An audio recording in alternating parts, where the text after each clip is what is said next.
Fireflies in the yard, everything's a work of art. Already got everything we need to dance in the glow.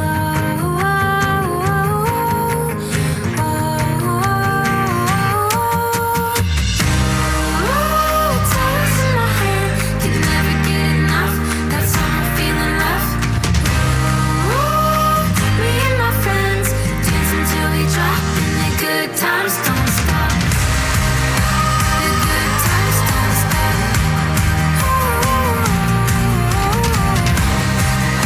The good times don't stop.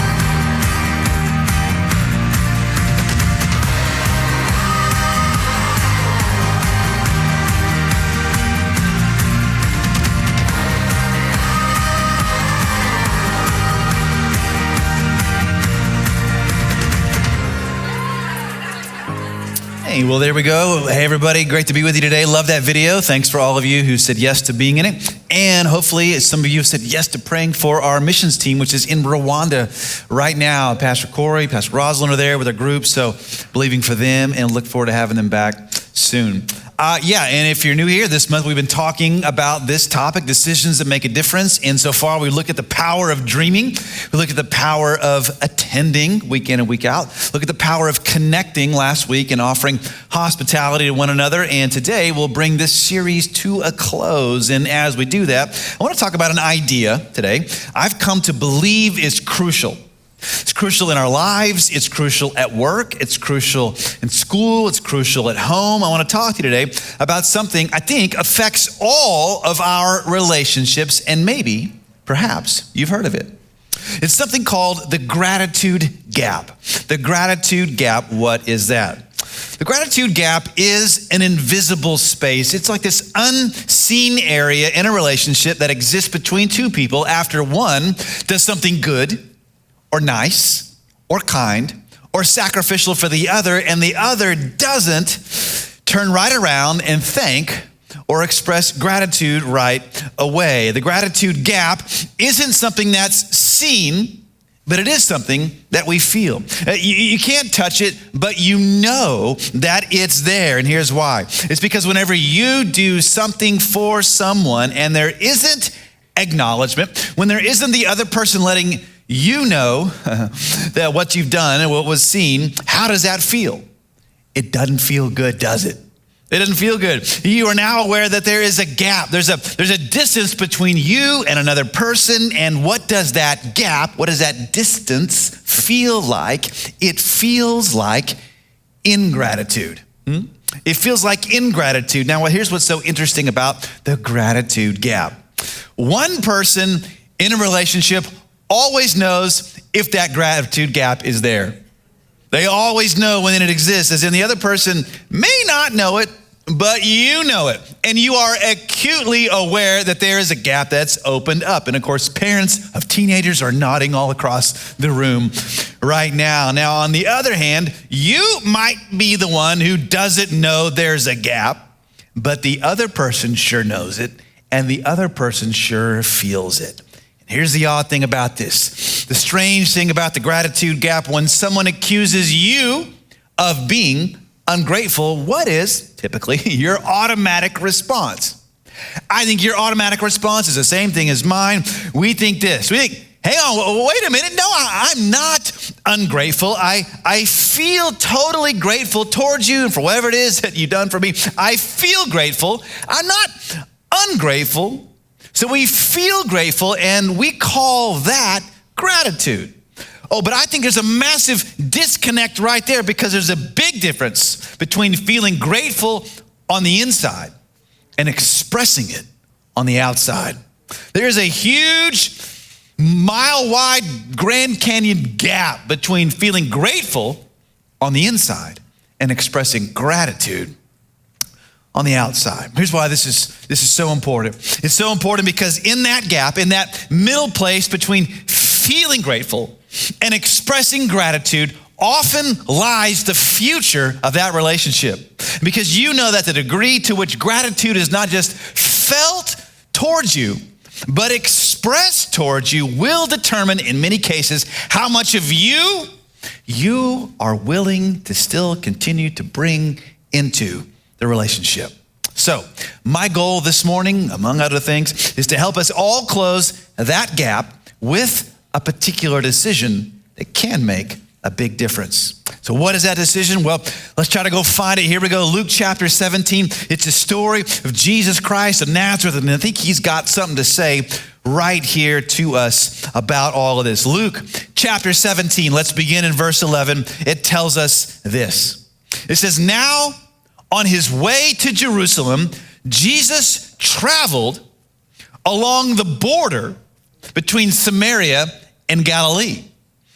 Now Luke here, he starts his story with a sizzle. Because come on, where is Jesus? Where is he traveling? Come on, what does it say? The border, right, on the border. Now, national borders are often places of what?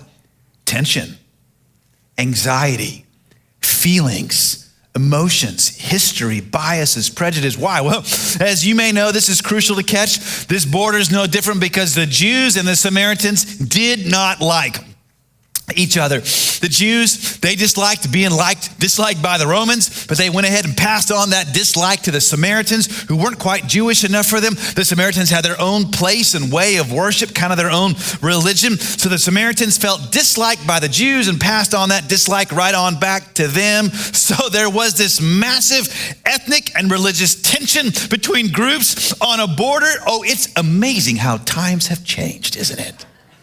If only the Bible were more relevant. So Jesus is traveling along the border, and he comes to a tiny border town, verse 12. As he was going into a village, 10 men who had leprosy met him. Now, the word here for leprosy in the New Testament is lepes, or some version of that. It means a variety of often contagious, debilitating diseases that kept the sufferer by law away from the community. This is likely not the disease we know as Hansen's disease, where people often lose their extremities. It's not that kind of thing you may have heard about. Leper was more of a generic term for an outcast created by an unchosen, undiagnosed, but contagious medical condition. So to be named a leper meant you were ostracized relationally and culturally. Lepers were only allowed to be around one another. They infected one another. They suffered together. Lepers would not be allowed into the city. Lepers would not be allowed into the Jewish temple. Lepers would not be allowed to be with their brothers and sisters with the one true God worshiping. And so Jesus here meets these 10 infected outcasts on the border. And then it says this, they stood at a distance and called out in a loud voice, Jesus, Master, have pity on us. Now, why did they stand at a distance? Well, come on, you already been told. It's because they weren't allowed to come near. And then Luke's text here, it's so full of emotion, so full of pathos. They call out in a loud voice, Jesus, Master, have pity on us. What would Jesus do? Well, it's interesting. Because you may know in some sort of healing passages and stories, Jesus, sometimes he'll spit on the ground, he'll rub mud in the eye, he'll allow himself to be touched, he'll go and place his hands on, he'll speak just a word, but here something else happens. What does he do? Here, Jesus he kind of yells back at him. He kind of yells back at him. I can see him cupping his mouth with his hands and yelling back, something like that. When he said to them, he said, go, show yourselves to the priests. And because he said that, yelled that, that's what they started to do. It says, and as they went, they were cleansed. It's amazing what's happened so far. Let's recap, shall we? Some lepers here yell at Jesus. Jesus yells back. They turn around. They go on their way away from Jesus. But here's my question. Where did they go? Where did they go? Well, there's something that we know here and something that we don't know about this moment. We know that when someone had an infectious disease in that day, in order to be reintegrated back into society, they would have to show themselves to the priest in order to, a priest sort of function like, the telehealth health consultants here. You'd go, you get your, cleansed purity box sort of checked on your forms. You could reintegrate back in society. To get back in, we know they had to go show themselves to the priest. But here's what we don't know. We don't know where this priest was, where they were headed. And commentators often point this out. We don't know their direction. Were they going to see the priest in Jerusalem where the Jews worshiped? I mean, that was at least a 3-day walk, maybe more. Or was it a priest on Mount Gerizim where the Samaritans worshiped? Remember, Jesus here is on the border and he doesn't say. In either case, what kind of pity was this? I mean, was he making them like walk 3 days to Jerusalem where they didn't know what might happen? Or was he making them walk to Mount Gerizim where as Jews, they'd likely be ostracized by the Samaritan priest? We don't know which direction they chose, which priest they chose, but here's the deal. It actually doesn't matter. The point is that they committed to going, that they walked, that they went, shows an enormous amount of faith in Jesus. Because what if they got to either place and nothing happened at all? They'd be crushed. They would be rejected. They'd be outcasts again. They didn't know what would happen as they went. And yet they went. And as they went, they were cleansed, healed. Who knows how long it took? This could have taken microseconds. Could have taken minutes. It could have taken hours. This could have been a process over several days. But all 10 were healed. This is a mass group display of Jesus' loving authority and power over the human body. And yet our story isn't over yet, because right here and right now is where the gratitude gap opens. How many were healed? Come on, say it. All 10, yeah. Now, what do you think those 10 men were feeling? Do you think they were feeling bitterness towards Jesus? Like some anger, some low-key frustration, like, Jesus, it's about time he did something for me. I've been struggling. They're feeling kind of crispy. You know what, Jesus, it's about time. I deserved a better life than this. You think they were feeling that? No, I think they were all feeling the same thing you'd be feeling if you were healed of an incurable disease. The same thing you'd be feeling if you got your life and family and friends back. You'd be feeling what? Grateful. Yeah, you'd be feeling grateful. They were feeling this, but what happened next? It says one of them, when he saw he was healed, came back praising God in a loud voice. Well, how many came back? Come on, how many? 1 out of 10. And this could have taken him maybe hours of walking to come back and find Jesus, maybe even days, we don't know.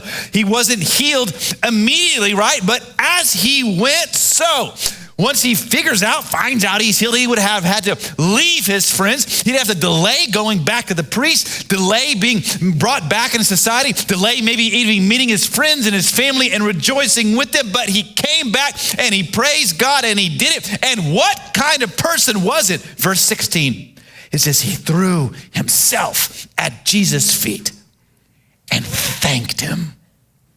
And he was a Samaritan. Now, all of us,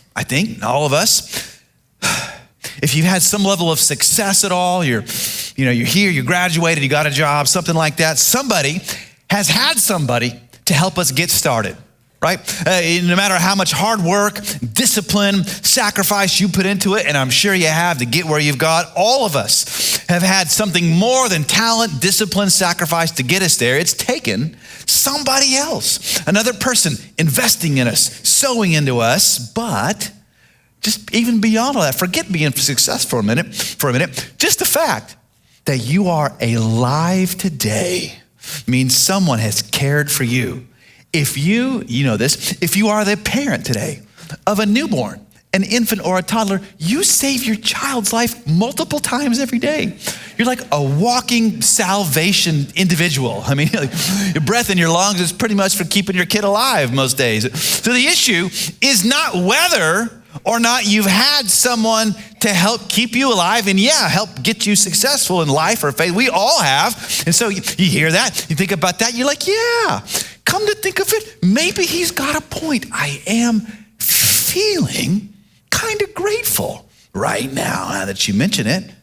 But again, the issue isn't whether or not we're going to feel it like the other 9. The issue is whether or not we're going to express that gratitude like the one.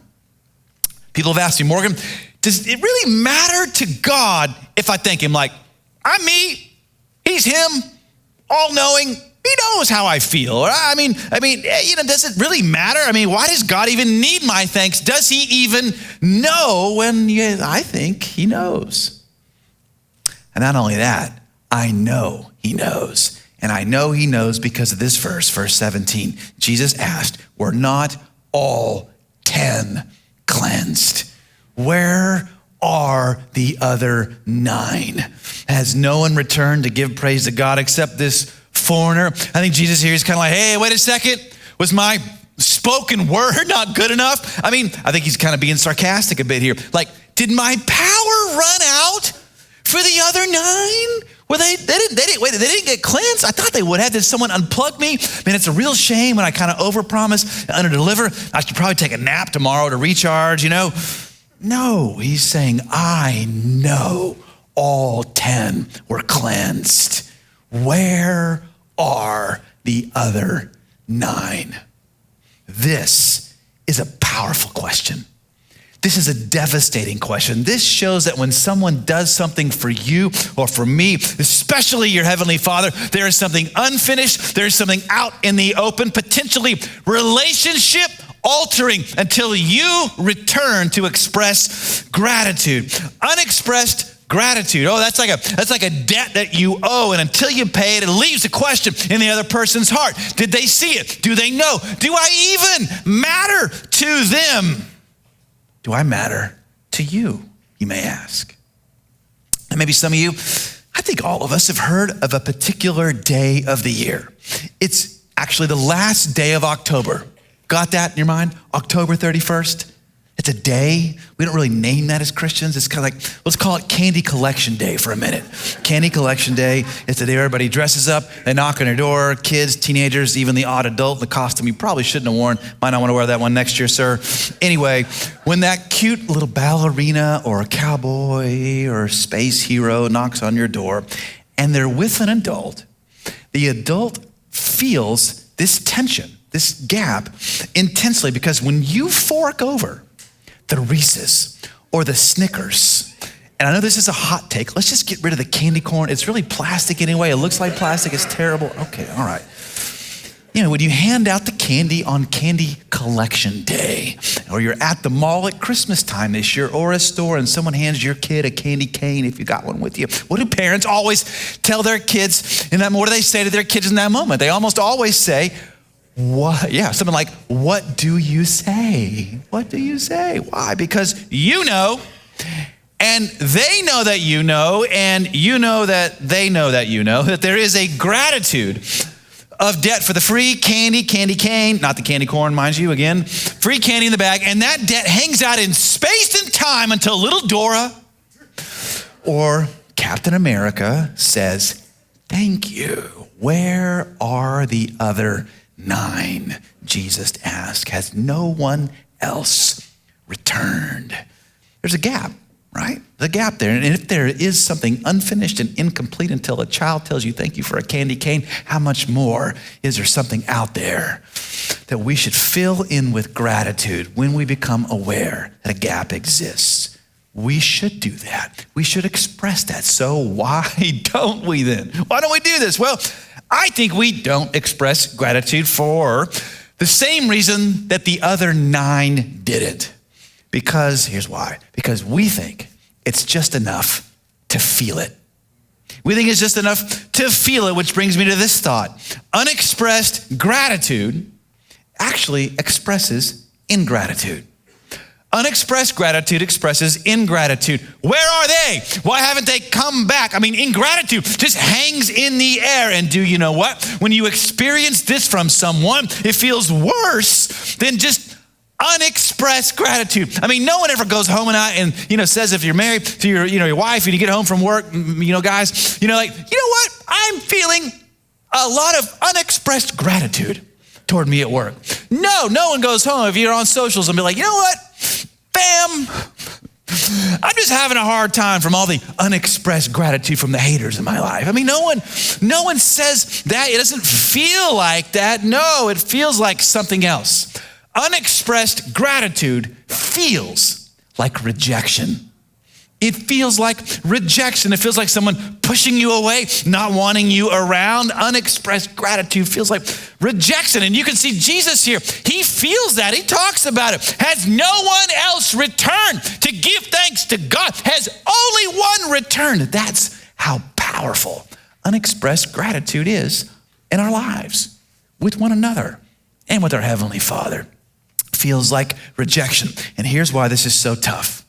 It's because we were made for acceptance, weren't we? We were made to be loved and accepted. And when we aren't accepted, when we feel rejection, it pushes us away from others. But when someone notices that thing that you've done, they notice the gift inside you, they give thanks for it, that means the world to us. It pulls us closer. We feel accepted. Our hearts go after that kind of acceptance like kids go after the candy on candy collection day. They go after it freely, right? Openly, two-handedly, unashamedly. And of course, sure, some of you get nervous with the word acceptance. That doesn't mean affirmation of every kind of behavior pattern in someone's life. I mean, Carrie never comes to me. She never says like, you know what, that's super damaging what you're doing to your family right now.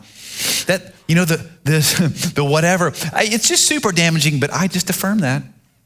I just keep on going. No, that's not it. It doesn't do that, and neither does God. His word never affirms what he calls sin, but he does and will accept us in spite of that sin and change us with his love and acceptance, because me and you all need that from him. We are all lepers in our own way. Outcasts. We're all foreigners to the family of God, are we not? But God invites us to receive his acceptance because he knows we need it, though we don't deserve it. We need acceptance from God. We need this, but don't deserve it, which is kind of like, when you think about it, the exact opposite of what Jesus gets throughout his life. And at the end, Jesus didn't need God's acceptance, but he did deserve it. And yet on the cross, he got what, we deserved. Rejection from God, ingratitude from the human race, so that we can get what he deserved. Mercy, right?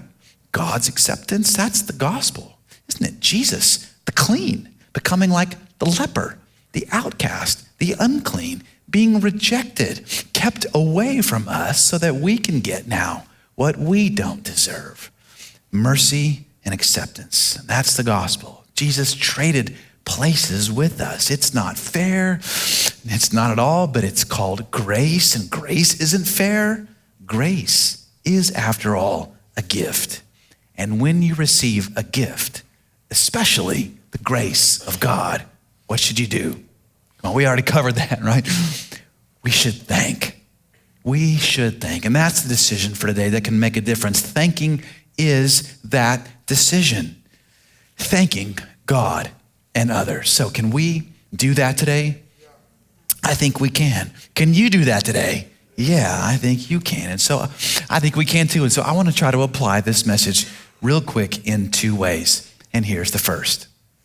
Every 5 years at Mosaic, some of you may know this, our pastors receive a 1 month sabbatical. It's a fancy word for vacation. Now, some of you may be from a background where that word sabbatical was like code for he did something bad, or there's something that's being covered up, or don't look over there, or they're trying to fix something while he's gone. As far as I know, Lord, none of that's the case. We just rotate through these. Last year it was somebody else's turn, and this year it's my turn. Yay. So I'll be out starting tomorrow until Christmas Eve, and I'll be back that day with you. And now until that time, just so we're all aware, I won't be checking emails, texts, GroupMe's, Slacks, Church Center apps, or anything else. And okay. Now, some of y'all sounded way too excited about that, but all right. If something bad happens, especially if it's sad or miserable, just contact Pastor Barnabas right here. He'd be glad to handle all of your cares and concerns. Now, if something happens in the world, hear me, I won't be responding to it. So you know.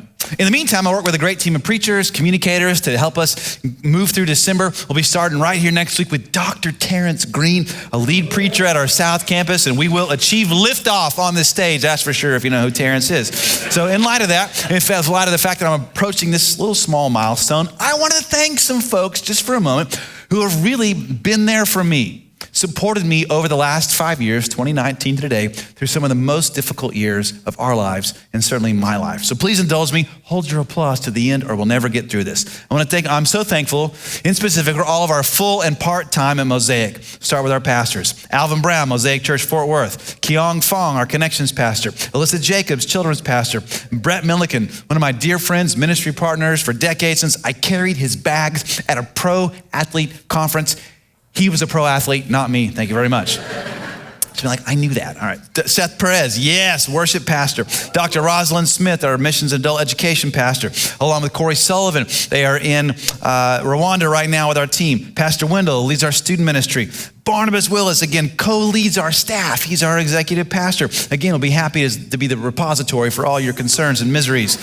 Stacy DeStefano is our part-time Grow coordinator. She works in adult education. Tony Dominguez, my favorite Cowboys fan in the office, works with M-Kids, as does Lauren Duncan, genius. She can do anything. Peter Dusan and Matthew Schumann, they work at the University of Texas in campus ministry as well. Sammy Galatia is our site director at Mosaic South. Matt Gilbert transformed our sound as our director of tech arts. Dr. Green, again, our lead preacher at Mosaic South. Philip Hahn works at both facilities and Mosaic students. He's full-time. Monet Johnson and McFarland work with students. They are part-time. Kristina Kasprovich is our graphic designer. She told me I nailed the pronunciation after the first service. Thank you very much. Bria LaCour works at TCU with Every Nation Campus at Mosaic Fort Worth. Lorena Martin, part-time worship director at South. Amanda May is our director of music and production. Morgan Anochi just kills it at doing our events. Gregory Jacobs is our video production specialist. Cindy Ryan helps us with videos as well. Rebecca, Juliet, Kayla, our amazing licensed counselors, help our pastoral team so much. Alon Patterson is our communications director. Trinice, the world's most aptly named human being, Pleasant, works with Mosaic Communities in our mentor program. Jillian Potberg is a part-time Mosaic South with M-Kids. Allison Wren, our bookkeeper, been here for 10 years. Joshua Ellis, I missed his name in the first service, so I'm gonna say it twice. Joshua Ellis, made up for it. Works with facilities, and Halika Tyson works part-time with Mosaic South facilities. Marie Victor works part-time with our singers, and Roman Perez missed his name first service as well. Roman Perez works with music. Love the Perez family. I want to thank all of our deacons as well. These are non-paid high-level servant leaders. They lead some ministry area. Thank you to Carrie Alexander, Jim Brown, Katie Caruth, Sheila Chopin, Rachel Day, David DeStefano, longest current consecutive member and world's biggest UT fan, by the way. Kat Dominguez, Jeff Duncan, Poncho Hernandez, Stephanie Corey, Jay Lynch, Colby May, Melissa Milliken, Tina Miranda, Eric Ryan, Carla Sanchez Adams, Brad Smith, Candace Smith, no relation, Stephen Vigorito, and Doug White, and I especially want to thank Jamie Smith, IT Director, Julianne Paulson, who is our Operations Manager, which means she runs everything, especially my schedule, and again, Brett. Because when I began here nearly 15 years ago, it was just us four and no more. We were the only folks full-time on staff, and they have somehow stayed with me. Can you imagine the Christian character they've had to develop over the years to do that? Stayed with me the whole time. So I'm so thankful for them. I also want to thank every team member, community group leader, someone who volunteers at Mosaic in some way. Thank you. I want to thank Connie St. John, a consultant who's helped us get back on our feet after COVID. Mosaic is, again, not about a me, it's about a we, and I'm so thankful for our elders here, Dr. John Lloyd and Galen Washington, amazing, unpaid Christian leaders who have also become my dear friends. I'm so thankful for mom and dad, my mom and dad. And most of all, at Mosaic, I'm thankful for all the humans here, from my wife, Carrie. She deserves far more than I could ever communicate to her. I looked at her first service and broke down. And yeah, thankful for my 4 kids. They don't pick what dad does. But they have all grown to love Jesus, and I'm so proud of all of them. You never know how the journey of parenthood's gonna go. I think it's worked out all right. So Mosaic, thank you Thank you. Now that was for me. Let me apply this to you quickly. In the seat back in front of you, go ahead and pull out that note card some of you had. There's also a pin there. What I'd like for you to do is not think too hard about this, but just to think of the first person sort of come top of mind, person that you'd like to maybe express some gratitude towards, maybe close the gap, and write them a little note. You may see them today on your way out. You may see them this week at Thanksgiving. That's cool. If they're not here, you could always take a picture of it and text it to them, all right? So, Daniel Moreno, amazing here on the keys, is going to come out and play for a couple of minutes, and you can begin to write that and close the gratitude gap.